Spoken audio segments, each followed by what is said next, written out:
오늘 말씀은 마가복음 6장 30절에서 44절 말씀입니다. 화면을 잠시 멈추시고 말씀을 한번 보고 오시기를 부탁드립니다. 네, 여러분은 기적을 믿으십니까? 지금 내 삶을 한번 돌아보시면서 나에게 어떤 기적이 일어났으면 그런 바람이 있으신가요? 저는 말씀을 준비하면서 생각해 보니까 생각보다 기적에 대한 기대가 크지 않다는 것을 알게 되었습니다. 말 그대로 기적이라는 것은 내가 할 수 없는 것, 내 힘으로 안 되는 것, 초자연적인 현상들이 제가 생각하는 그런 기적이거든요.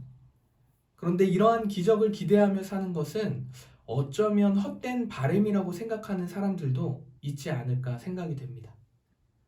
오늘 이 기적과 같은 일을 상상할 수도 상상하지도 않은 우리와 같은 사람들이 있습니다. 바로 예수님의 12제자들입니다. 이들은 둘씩 짝을 지어 갔던 그 선교라고 할게요. 선교를 성공적으로 마치고 돌아왔습니다. 성경은 이제 이들을 사도라고 말하고 있습니다. 사도들은 선교를 갔다 와서 바로 예수님께 쪼르르 달려가서 선교를 다니면서 자신들이 겪었던 일들을 보고하였습니다. 아마도 이런 일이 있었고요. 저런 일이 있었습니다. 이러쿵저러쿵 신나게 예수님께 보고했을 것입니다. 본인들이 직접 귀신을 쫓고 병을 고치는 능력을 발휘하면서 기적과도 같은 그 멋진 사역을 하고 왔습니다. 그러나 오늘 이들이 겪은 오병이어의 기적을 마주할 때는 사뭇 다른 모습이 보입니다. 사도들은 선교 여행 이후 돌아왔지만 너무나 지쳐 있었습니다. 왜냐하면 이 선교 사역들이 너무나 고됐기 때문입니다. 계속 걸어 다녀야 했기 때문이겠죠. 예수님께서도 그것을 아셨는지 한적한 곳에 가서 잠깐 쉬라고 말씀하셨습니다. 지친 선교 여행 끝에 쉴 수 있을까 했는데 이들이 배를 타고 이동하는 중에도 수많은 사람들이 배가 가는 방향을 보고 미리 육지에 미리 도착하여서 기다리고 있었습니다. 이때 제자들의 마음이 어땠을까요? 저라면 엄청나게 짜증났을 것 같습니다. 예수님께서 보내셔서 열심히 사역하고 왔는데 식사할 틈도 안 주고 또 수많은 사람들이 몰리니까 얼마나 짜증이 났겠습니까? 적절한 비유일지는 모르겠지만 수련회를 다녀와서 그날 저녁에 다시 기도회 하자고 한다면 여러분 어떠시겠어요? 많이 짜증도 나고 화도 나지 않을까요? 그러나 예수님은 다르셨습니다. 모여든 수많은 무리들을 보시고 목자 없는 양과 같다 말씀하시면서 긍휼한 마음으로 그들을 바라보셨습니다. 결국 이들에게 밤이 늦도록 가르치시며 결국에는 저녁 식사까지 책임을 지시려 하십니다. 여지없이 쉼도 없이 제자들은 예수님의 이 계획에 동참해야 했습니다. 결과는 여러분들도 알다시피 보리떡 5개와 물고기 2마리로 성인 남자만 5,000명이 넘는 그 인원이 먹었습니다. 아마 여자와 아이들을 포함한다면 더 많은 사람들이 먹었겠죠. 더군다나 12바구니에 차고 남았다고 성경은 말하고 있습니다.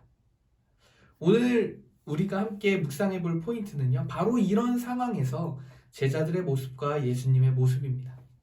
예수님은요, 수많은 무리들을 향해 긍휼의 마음을 가지고 또 이들의 저녁을 책임지기로 결정하셨습니다.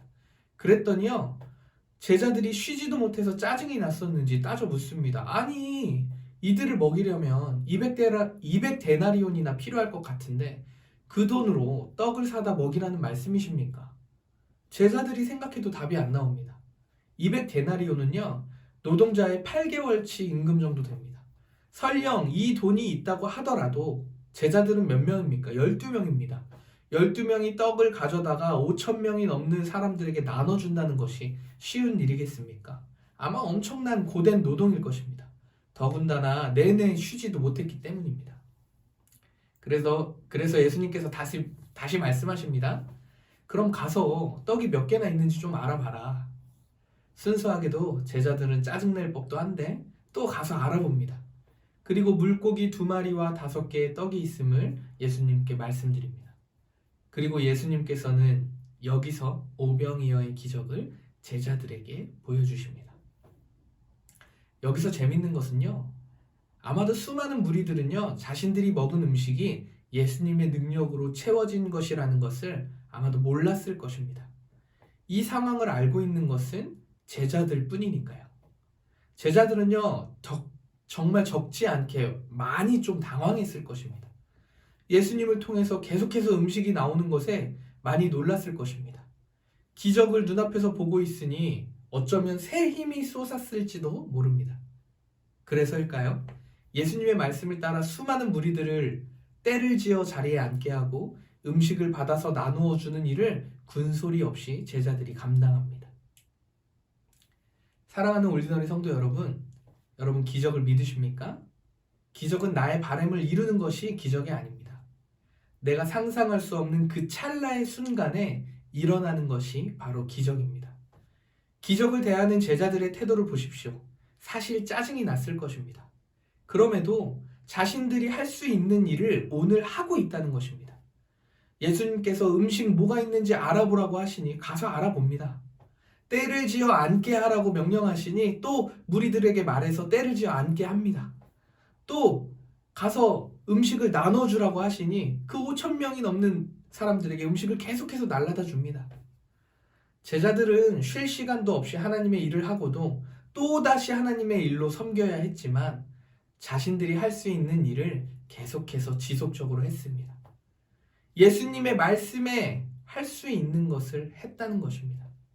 그리고 그 기적은 제자들이 보았습니다. 아마 제자들은 예수님의 죽으심과 부활하심을 보면서도 그 이후에도 이 오병이어의 기적을 통해서 제자들은 예수님이 살아계시고 전지전능하신 분이라는 것을 제자들 마음 깊은 곳에 늘 생각하게 되었을 것입니다.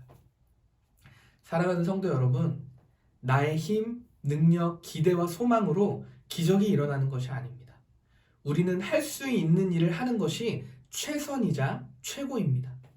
기적을 일으키는 것도, 기적을 일으키는 것을 보게 하시는 분도 하나님이심을 믿으시길 축원합니다. 내가 할 수 있는 일을 한다는 것이 때로는 귀찮고 힘들고 버겁기도 합니다. 제자들처럼 너무나 피곤한 가운데서 해야 할 때도 있습니다. 그러나 그것이 하나님을 위해 해야 하는 나의 일이라면 기꺼이 하는 것이 우리가 하나님 말씀대로 살아가는 것임을 기억하시길 바랍니다. 하나님께서는 우리의 수고를 절대 모르지 않으십니다. 비록 쉬진 못했지만 제자들에게도 한적한 곳에 가서 쉬라고 하셨던 것처럼 말입니다. 오병이어의 기적은요, 보통 모세가 이스라엘의 백성을 이끌고 애굽을 탈출하여서 광야에서 떠돌잖아요. 그 광야에서 만나를 먹였듯이 예수님께서 오늘 본문 말씀처럼 수많은 무리들을 데리고 떡을 먹이시는 것을 비유하여서 예수님을 통해 새 출애굽, 노예 생활이 아니라 갇힌 자가 아니라 자유를 주셨다. 예수님을 통해서 애굽을 탈출했던 것처럼 새 출애굽이 일어났다라고 비유하고 말합니다. 우리를 너무나 사랑하시는 하나님께서는요, 결코 우리를 고아와 같이 버려두지 않으시고요, 돌보시며 먹이십니다. 광야에서도 만나를 먹이셨듯이, 그리고 오늘 수많은 무리들에게 떡과 물고기를 먹이셨듯이 말입니다. 우리는 우리가 아는 하나님의 깊이만큼 할 수 있는 일을 각자가 하면 됩니다. 이제 여러분은 남은 오늘의 하루, 그리고 남은 한 주의 삶 동안 무엇 하시겠습니까? 기꺼이 할 수 있는 일을 하며 그 안에 일하시는 하나님의 능력을 경험하게 되기를 주님의 이름으로 축원합니다.